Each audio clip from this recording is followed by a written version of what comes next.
This is Fadi Fathallah from UC Davis. Just to give you a brief background, I'm a professor of health and safety in the Department of Biological and Agricultural Engineering at UC Davis, and I just picked up the directorship of the California AgrAbility Project this past September.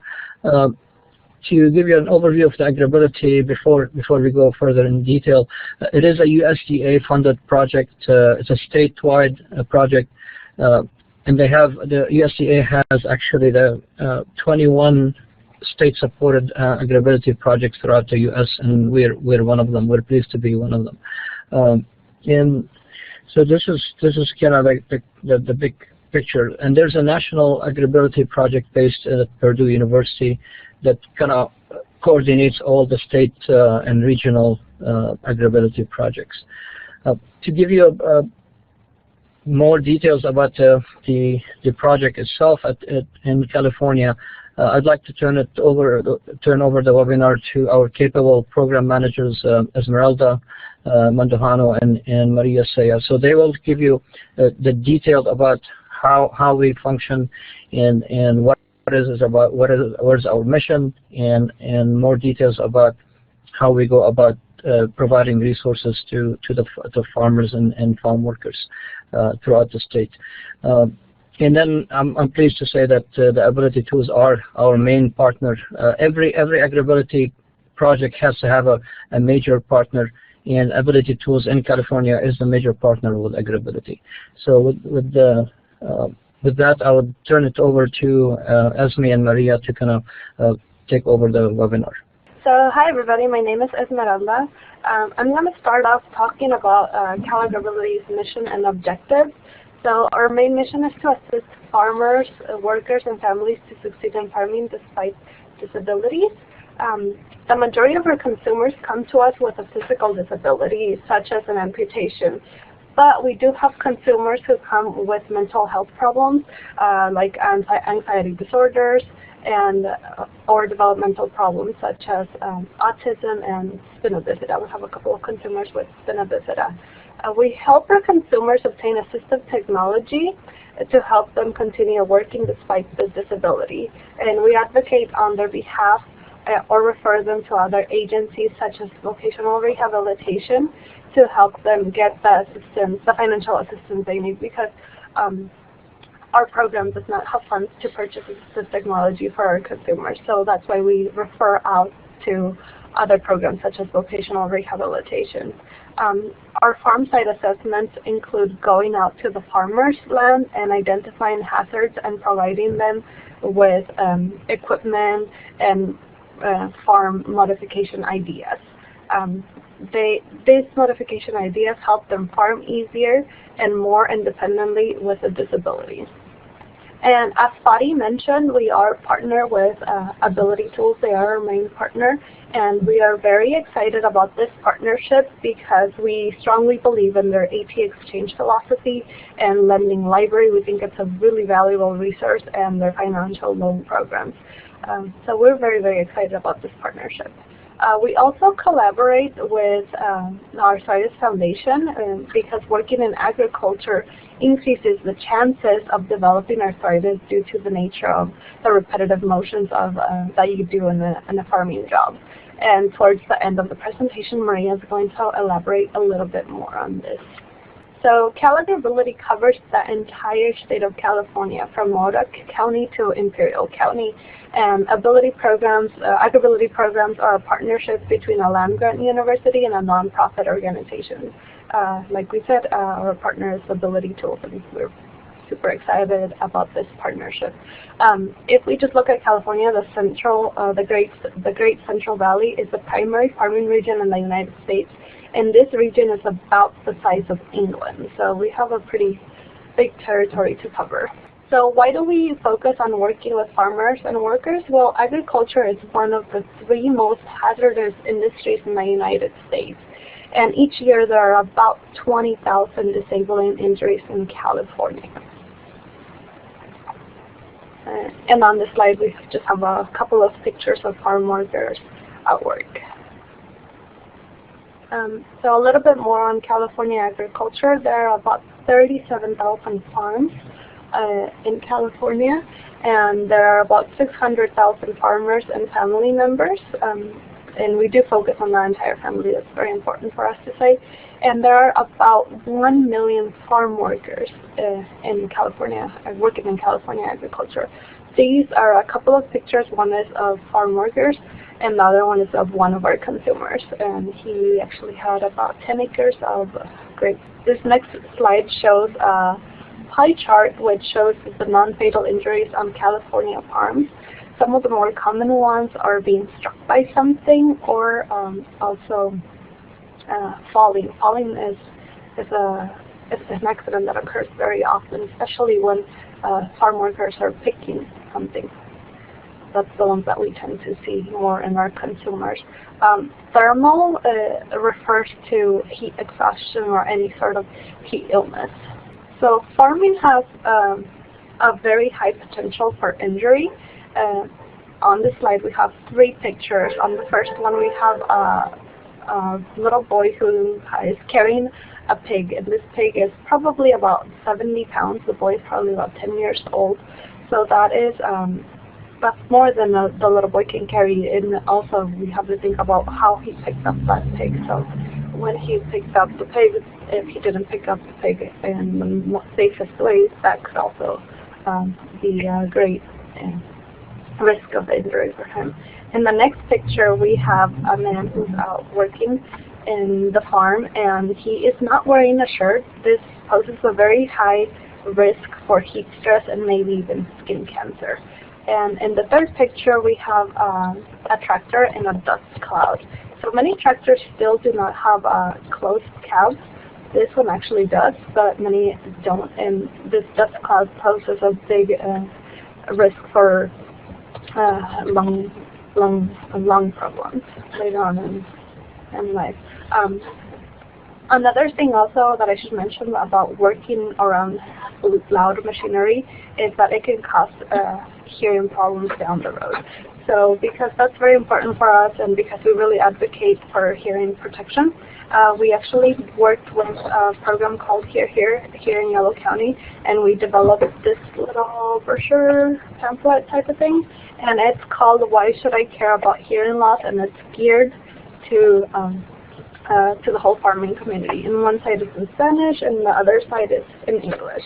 And we actually did, we distributed this to a lot of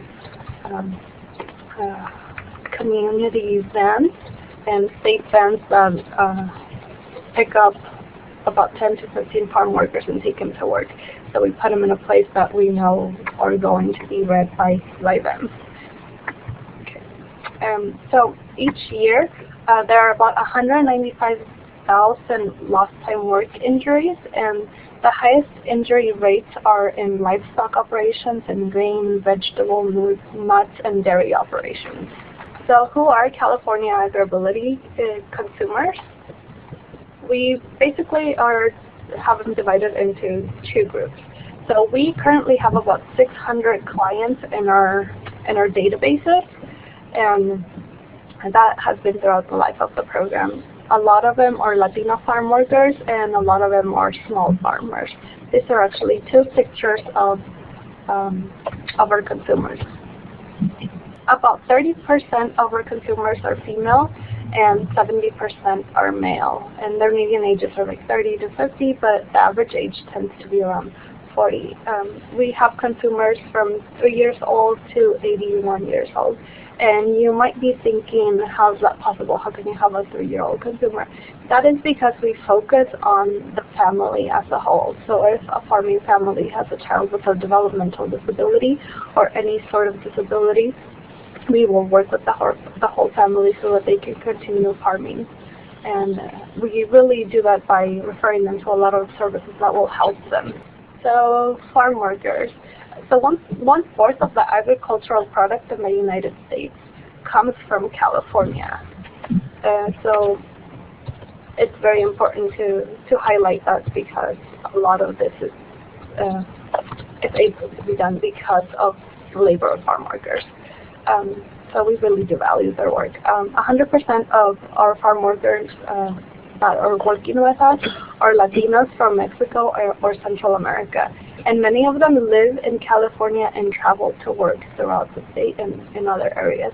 They're not usually the owner, but they are an essential part of labor needed to support California farms. So a little bit more on farm workers.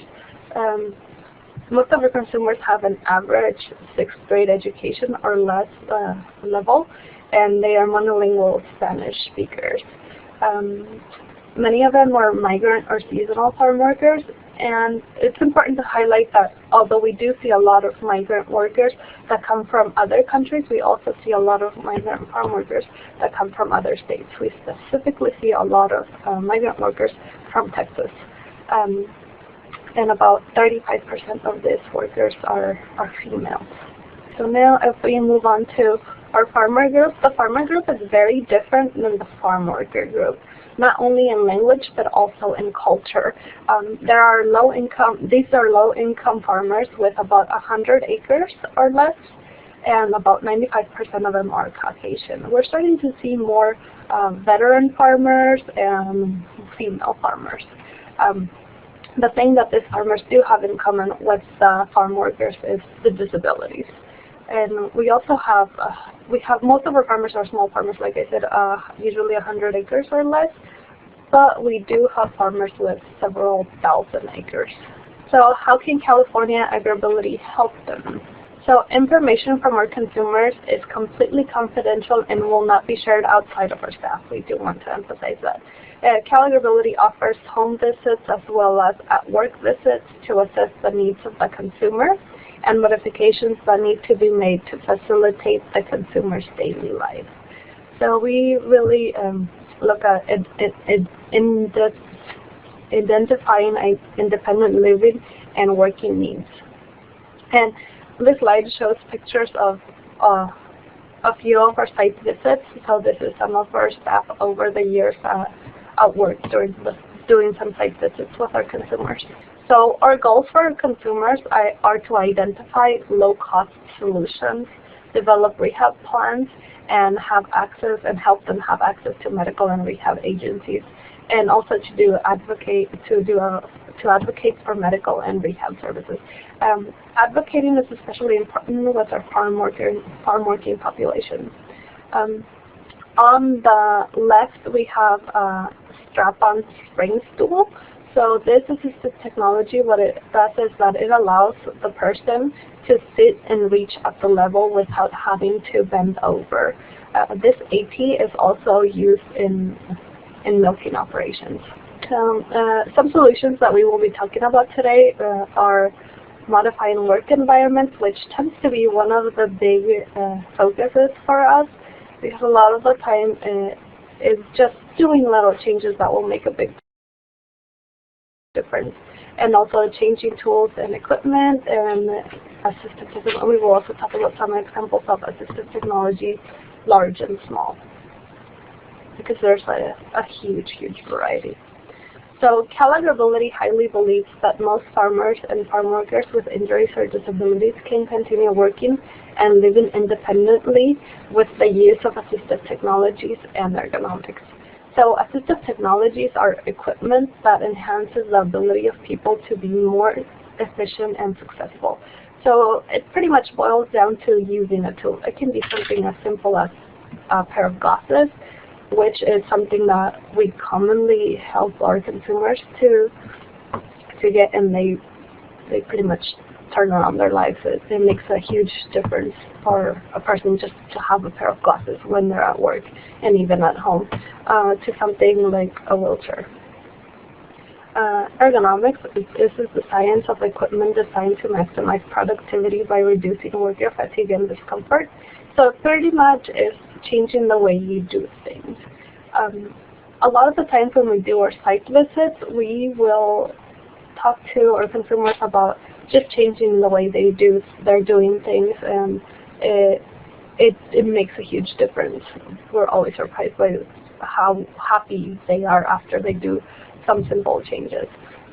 And now that we're talking about ergonomics, I should also share that on February 5th, our program director is going to be at the in-person meeting that Ability Tools will host in Sacramento on February 5th at 10 a.m. So he's going to talk all about ergonomics, and we're very excited about that. So we try to help people find solutions. That's one of our big missions. For example, here is a consumer from the Redding area who became paraplegic and wanted to continue farming. Although he had to change some of the crops that he produced, he was able to continue doing what he loved, which is farming. He started doing raised bed gardening and was able to obtain most of the materials for free and low cost because they were all recycled materials. So in this picture you can see that he uses produce bins, and what he did is that he did the raised bed high enough so that the wheelchair can fit underneath the beds, and he can continue to work in his farm. With a wheelchair, we will also, with somebody who's in a wheelchair, we will also really talk about accessible and safe workplace, especially access. So for example, if the terrain where he's moving his wheelchair, it will need to be safe. So if he's out in a rough terrain, he would be way more likely to get in an accident. And Ray is going to elaborate on that a little bit further onto the presentation. So we also make suggestions to modify equipment. For example, this is a 4-seat Kawasaki mule, and one of our consumers did is that he relocated the fuel tank, the electronics, the battery, and he raised the parking brake to make space and be able to have room for a power wheelchair. And he added a swivel base to the wheelchair seat so that he could be able to turn underneath and be able to maneuver the steering wheel. So this is one of our really cool examples. Okay, so our consumers will not always modify equipment. Sometimes they will find equipment and use it just as it is, just pretty much changing for what that equipment is being promoted to sell for. So this is another type of Kawasaki mule that many of our consumers really like. This type of vehicle is used more by people who have small difficulties walking. And one of our consumers who had polio and arthritis really actually uses one of these in her farm to haul feed to her horses, because she has such a big farm and it has rolling hills that it is difficult for her to walk for long periods of time, let alone carry. So she has been using one of these Kawasaki mules, and it has just made her farming life so much easier, and she feels like she's more productive. So now I'm going to turn it over to Maria, and she's going to continue talking about some assistive technology, and also she's going to go into some examples about arthritis and farming. Esma, thank you for that, and thanks everyone for joining today. So I'm going to go ahead and go over to the next slide. And this slide is to show how there are tools for pretty much any task and disability. This man, for example, has an amputation, and the prostheses that he is using has interchangeable grabbers that can be used for more delicate tasks, such as lifting buckets or turning doorknobs, or for heavy tasks like lifting these bales of hay.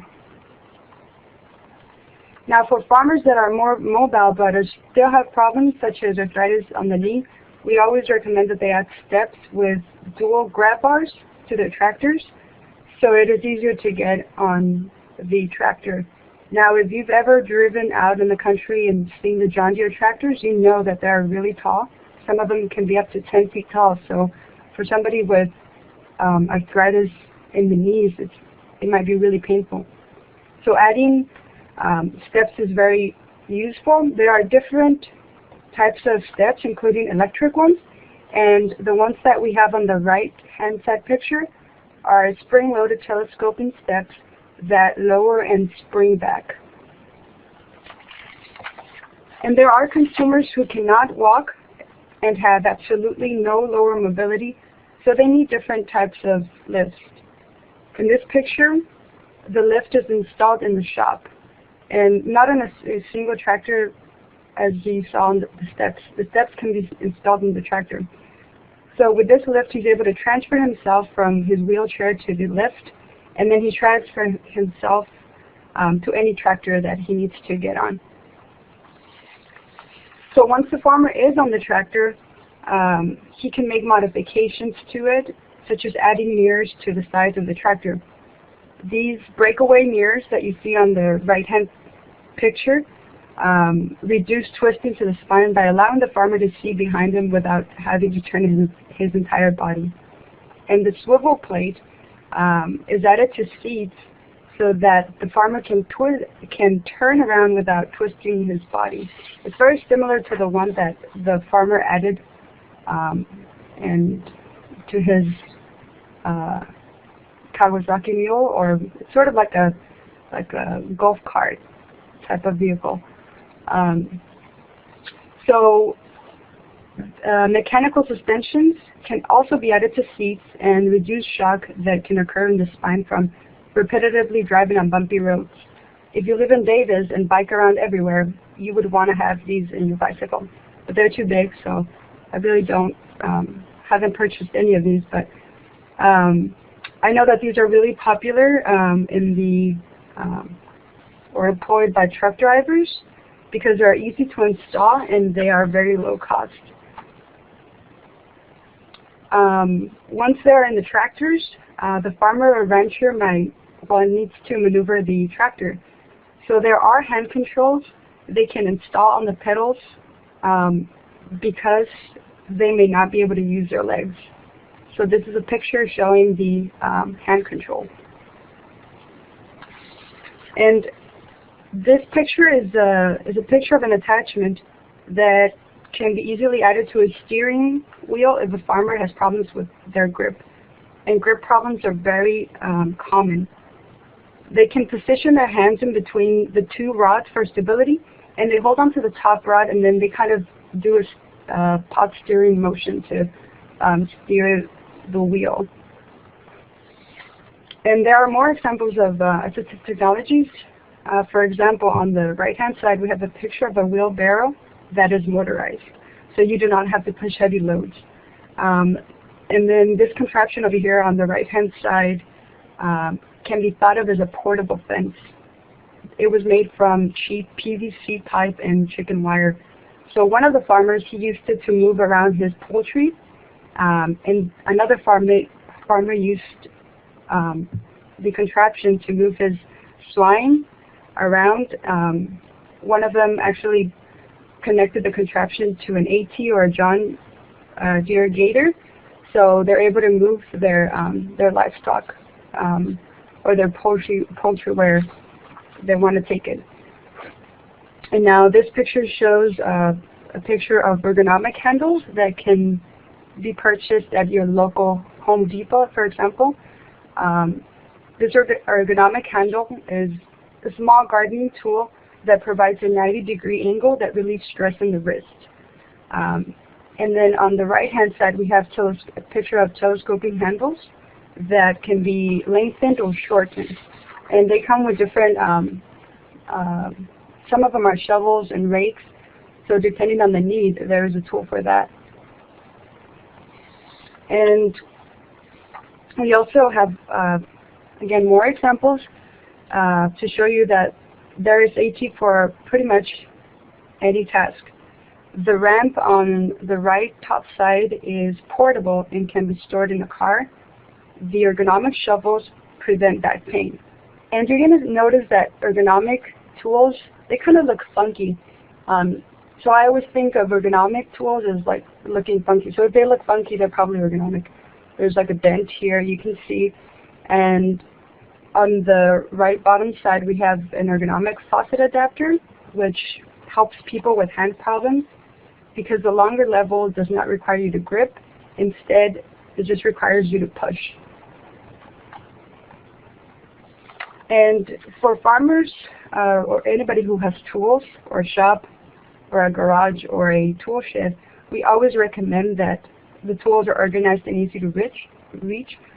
For example, we have this farmer on a wheelchair, and you can imagine having an unorganized space is going to be make things much more difficult for him. So he designed an A-frame tool holder and with a wagon pull-out. So he's able to move around the A-frame and then pull out the tools that he needs to use. So that was a really cool AT device that was designed for a particular need. As Esma said, accessible paths are super important, and the general guidelines are to have smooth surfaces, little steepness, and no hard turns.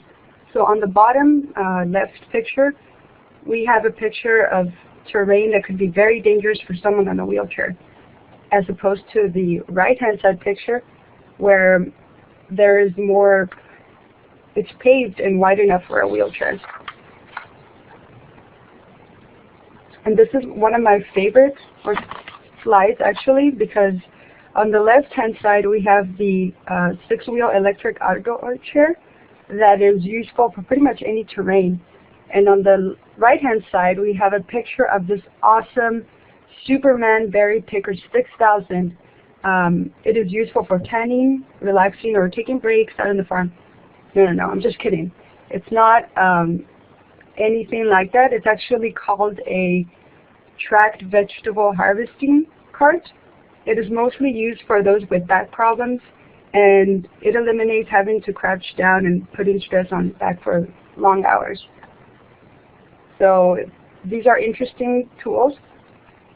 And now, as Esma has said, farming does cause arthritis,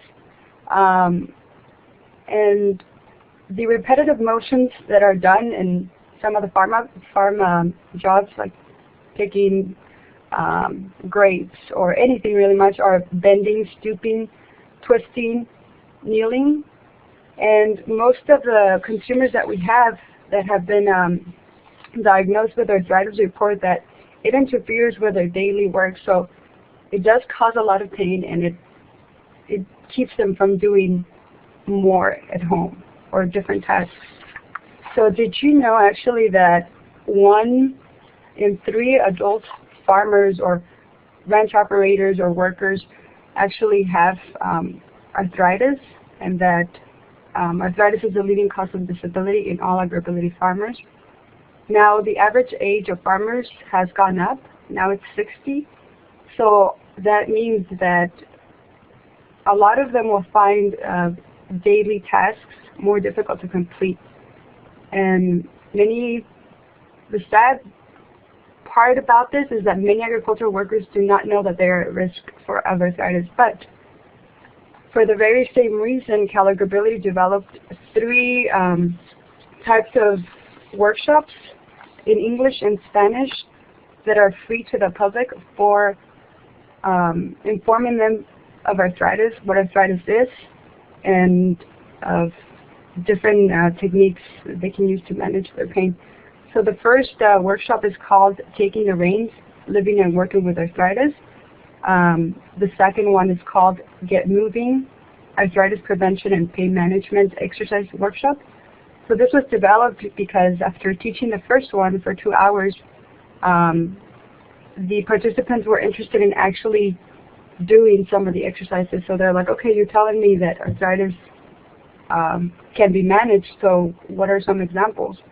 So on the bottom side picture right here, we have a picture of some of the participants, and they love these classes and have always given good reviews about them. And the very last class is Take the Reins and Get Moving, Arthritis Prevention and Pain Management. And this is a combination of the first session and the second. And CalAgrAbility pays attention to the chronic diseases that consumers have. So another one that we see in our consumers is diabetes. So we also developed a diabetes workshop. These are also in Spanish and English. And it's interesting to learn that 12% of CalAgrAbility consumers have diabetes. And all our workshop is focused on type 2 because it is the most common. Now when somebody has diabetes, they also have some type of vision loss. So recently we referred one of our consumers to the One Sight program with lens crafters, and they prescribed a set of glasses. And because she sorts almonds, now she can do the job she can see, she can actually distinguish the almonds from, you know, a piece of mud, or can tell that there's a twig here and there. So it definitely turns the life around of our consumers if they have assistive technologies as, you know, as common as like glasses. Now, okay, so I've already talked about, you know, different assistive technologies, and so has Esme. So how do you find it? Well, you can go into the toolbox. It's basically a database, and you can search by ability. For example, I just took a snapshot, a picture of the search engine. So you can, for example, type in milking, and then you're going to have different assistive technologies that come out. For example, the strap-on milk stool that looks like a chair that Esme showed, or the Henry Goat milking kit, which was actually an AT that we recommended to one of our consumers from Solano County. And we also have a CD version of the toolbox. So if you are interested in it, please contact us. Here is our contact information. This is our phone number, and please follow us on Twitter. We do tweet every day, every week. And now I'm just going to open it up for any questions and put Esme back on. Thank you. Well, if there are any questions further down the road, anybody can feel free to call us at the toll-free number, or in our office, which is our office number is 530-752-1613. So we can also be reached through the toll-free number. Bruce entered in the chat box, commented. He said, "Thank you for putting together this presentation. I have been clueless of this resource, and now I know where to refer people in agriculture who call us for help." What we wanted to do is get the word out there about our program. I'm going to put our email address at the chat box. If there are any questions down the road, anybody can also feel free to email us. Thank you, Esmeralda. And the email address that we put in the chat box is CalAgra, CalAgra @ucdavis.edu. As Maria mentioned about the Assistive Technology Library, I would highly recommend for you to visit the site. I recently visited the site to check out their toolbox, and it's a ton of tools that are out there that I didn't even know about. So it's a great toolbox to learn more about the assistive technology and its agriculture. And as Esmeralda, she mentioned earlier, next week, I believe it's February 5th. Actually, let me just double check.